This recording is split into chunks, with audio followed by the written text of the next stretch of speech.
Hello viewers, आज के video में हम देखने वाले हैं कक्षा 9वीं के निदानात्मक मॉड्यूल जो आपकी नई बुक आई है इसका सॉल्यूशन।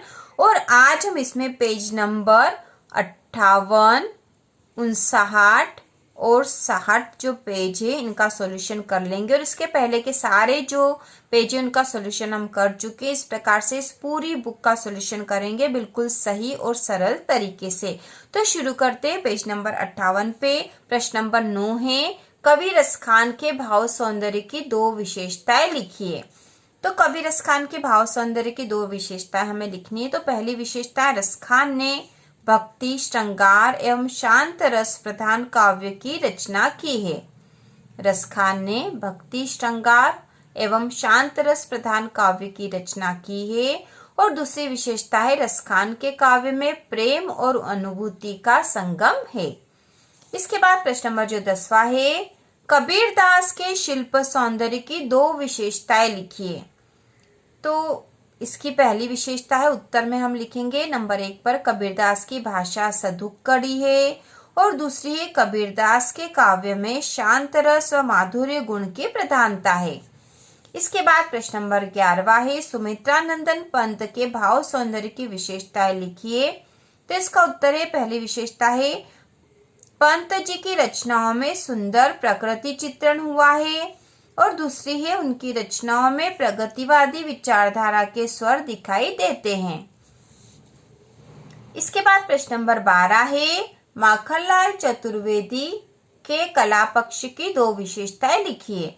तो उत्तर है इसका, पहली विशेषता, माखनलाल चतुर्वेदी की भाषा खड़ी बोली है जिसमें तत्सम व तद्भव शब्दों का प्रयोग हुआ है।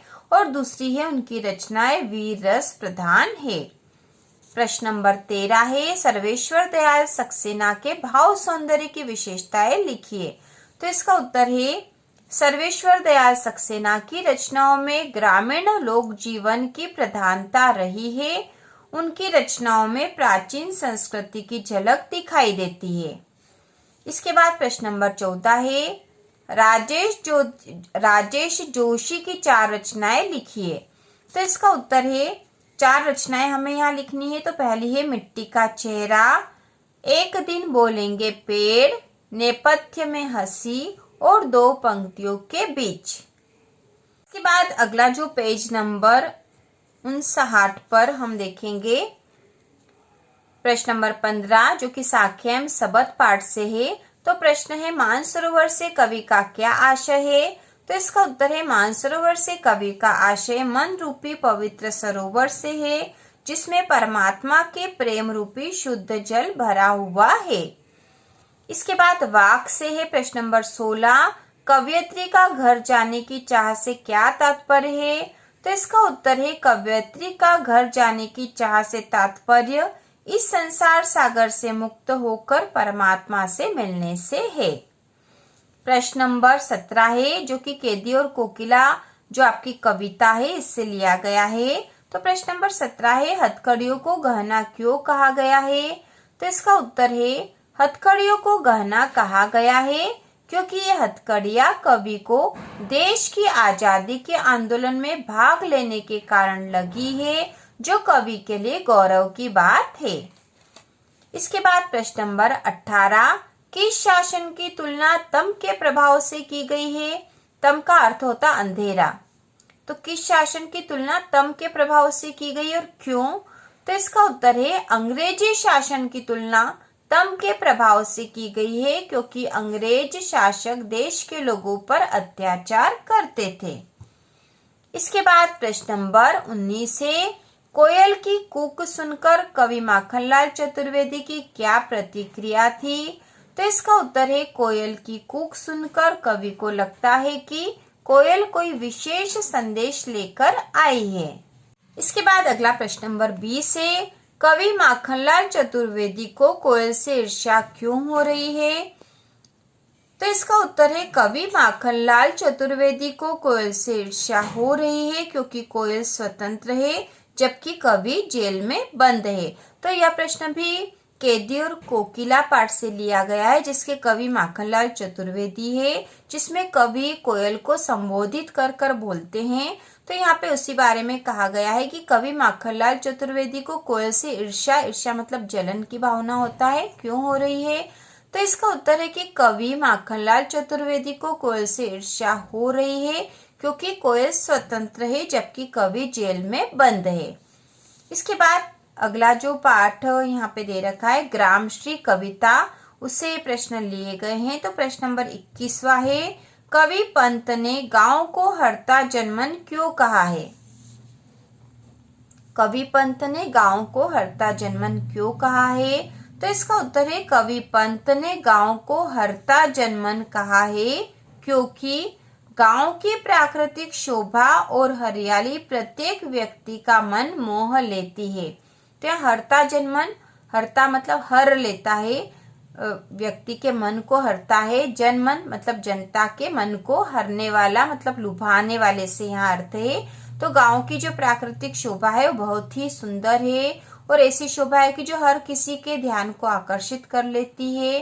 गांव में चारों ओर हरियाली फैली हुई है तो यह हर व्यक्ति के मन को मोह लेती है। तो उत्तर हम फिर से देख लेंगे, कवि पंत ने गांव को हरता जनमन कहा है क्योंकि गांव की प्राकृतिक शोभा और हरियाली प्रत्येक व्यक्ति का मन मोह लेती है। इसके बाद अगला प्रश्न नंबर 22वां है, गांव को मरकत डिब्बे सा खुला क्यों कहा गया है? ठीक है, मरकत डिब्बा, तो मरकत जो है पन्ना रत्न होता है जो हरे कलर का होता है और गांव भी हरा हरा दिखाई दे रहा है, इसलिए इसे मरकत डिब्बे सा बोला गया है। तो इसका उत्तर है मरकत पन्ना रत्न को कहा जाता है जो हरा होता है। गांव में भी चारों ओर हरियाली है इसलिए गांव को मरकत डिब्बे सा खुला कहा गया है। मरकत पन्ना रत्न को कहा जाता है जो हरा होता है, गांव में भी चारों ओर हरियाली है इसलिए गांव को मरकत डिब्बे सा खुला कहा गया। तो मरकत जो पन्ना रत्न है उससे किसी डिब्बे में रखकर खोलते हैं तो उसकी चमक दिखाई देती है। उसी प्रकार से गांव में भी चारों ओर हरियाली है और ऐसा लग रहा है जैसे पन्ना रत्न वहां पर फैला हुआ है। इसके बाद जो अगला प्रश्न नंबर 23वां है, लता ने बादल रूपी मेहमान को किस तरह देखा और क्यों? लता ने बादल रूपी मेहमान को किस तरह देखा और क्यों? तो इसका उत्तर है लता ने बादल रूपी मेहमान को किवाड़ की ओट से, ठीक है, ओट मतलब उसके सहारे से देखा क्योंकि मेहमान 1 साल बाद आए थे। तो यहाँ पे लता ने जो बादल रूपी मेहमान को किस तरह देखा और क्यों, तो यह मेघ आए कविता से, ठीक है, कविता का नाम है मेघ आए जिसके कवि हैं सर्वेश्वर दयाल सक्सेना।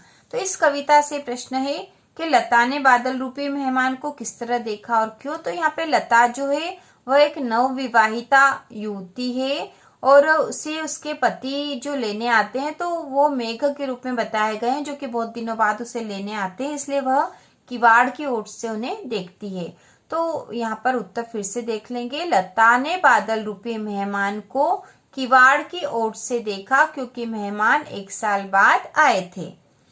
इसके बाद जो प्रश्न 24वां है यह ग्रामश्री कविता का है जिसके कवि हैं सुमित्रा नंदन पंत।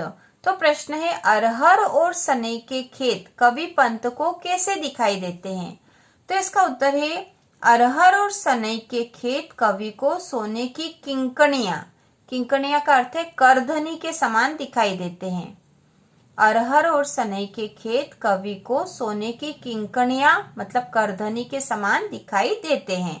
तो इस प्रकार से हमने पेज नंबर 60 तक के जो क्वेश्चन आपके कर लिए हैं और उसके बाद आगे के भी हम सारे प्रश्नोत्तर बहुत ही सरल तरीके से करने वाले हैं। तो इसी प्रकार के और वीडियो देखने के लिए, कक्षा 9वीं की संपूर्ण तैयारी करने के लिए चैनल को सब्सक्राइब कीजिए।